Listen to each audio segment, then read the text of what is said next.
नमस्कार, मी पूजा कारेकर पोटपूजामध्ये आपल्या सगळ्यांचं स्वागत करते। आता गणपती येत आहेत आणि गणपतीला आपल्याकडे दैवज्ञ सोनारांकडे पडवळ बिरड्याची भाजी केली जाते। ती कशी करायची ते आता पाहूया। चला तर मग आपण या पडवळातल्या बिया काढून घेतलेल्या आहेत। स्वच्छ धुवून थोडंसं वरचं हलकंसं साल काढलेलं आहे। आता आपण हे कापून घेऊया।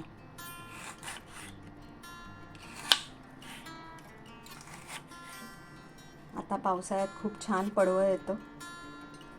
आता हा मी भाजीचा पॅन घेतलेला आहे। तुम्ही हवं ते भांडं घेऊ शकता।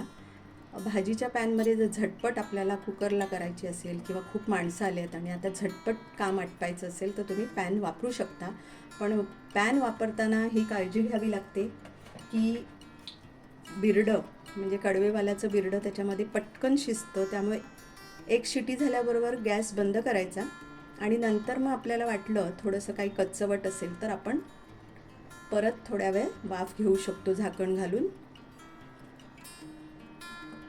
आता माझी भाजी थोडीच आहे त्यामुळे मी 2.5 चमचे तेल ह्याच्यात वापरलेलं आहे।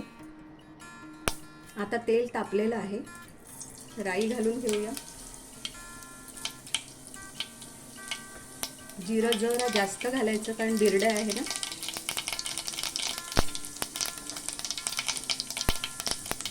वाल जरा उग्र असतात म्हणून हिंग सुद्धा जास्त घालून घ्यायचा।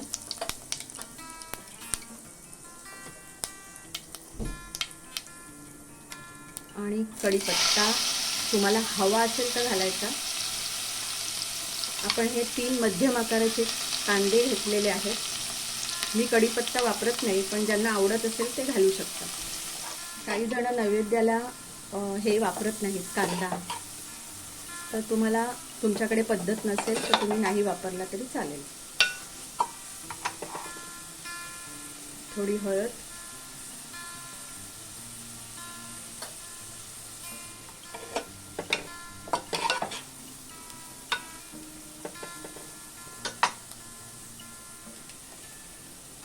थोडं मीठ घालून आपण कांदा कोमवून घेऊया।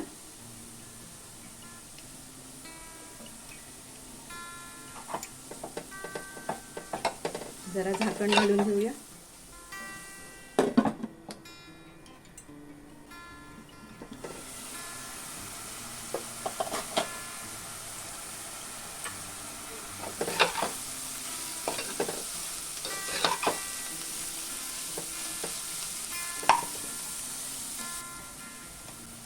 तुम्ही जास्त कांदा सुद्धा घालू शकता जर तुम्हाला आवडत असेल तर, पण पडवळ असलं की थोडा कमी चालतो।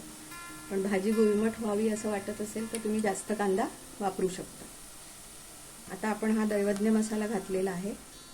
तुम्हाला आवडत असेल तर तुम्ही थोडासा गोडा मसाला घालू शकता।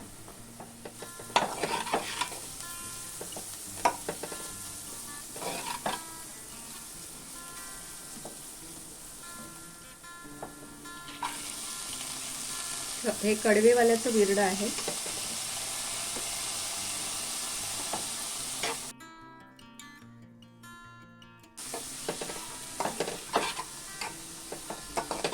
थोडंसं पाणी घालूया कारण ह्या भाजीला कडवेवाल्याला जरा शिजायला थोडा वेळ लागतो। जर तुम्ही बाहेर शिजवलीत तर, कुकर लावलात तर मग पटकन शिजते।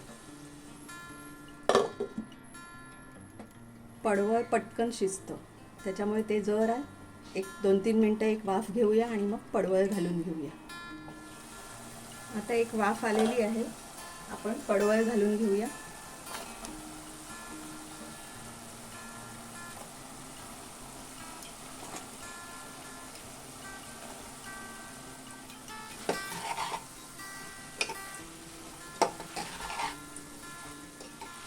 काही जण मिरचीची फोडणी सुद्धा देतात, पण मी दैवज्ञ मसाला वापरते। अगदी थोडं पाणी घालणार आहोत आपण कारण कुकरची एक शिटी घेणार आहोत। थोडंसं मीठ घालून घेऊया कारण आपण मगाशी कांद्याला मीठ घातलेलं आहे।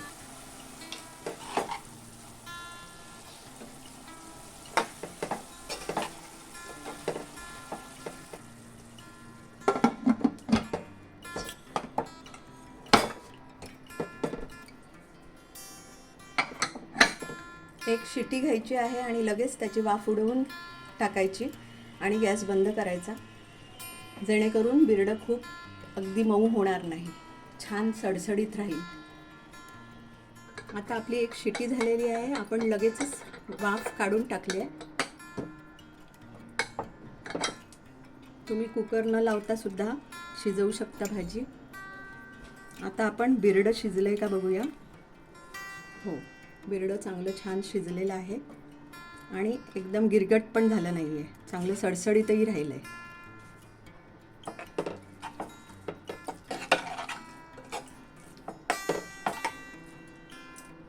अगदी 3-4 मिनिटात शिटी झालेली आहे आणि वरून आता आपण ओलं खोबरं घालूया.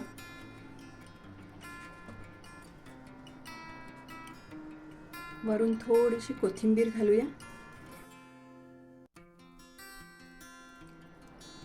तुम्हाला आवडत असेल तर अगदी थोडासा गूळ घालू शकता तुम्ही, तुम्हाला गोडसर भाजी आवडत असेल तर. आता आपली ही भाजी तयार आहे. तुम्हाला हा व्हिडिओ कसा वाटला हे नक्की कमेंटमध्ये कळवा. लाईक करा, शेअर करा आणि सबस्क्राईब करा. आणि हो, मस्त खाण्याची घ्यायची असेल मजा तर बघत राहा पोटपूजा.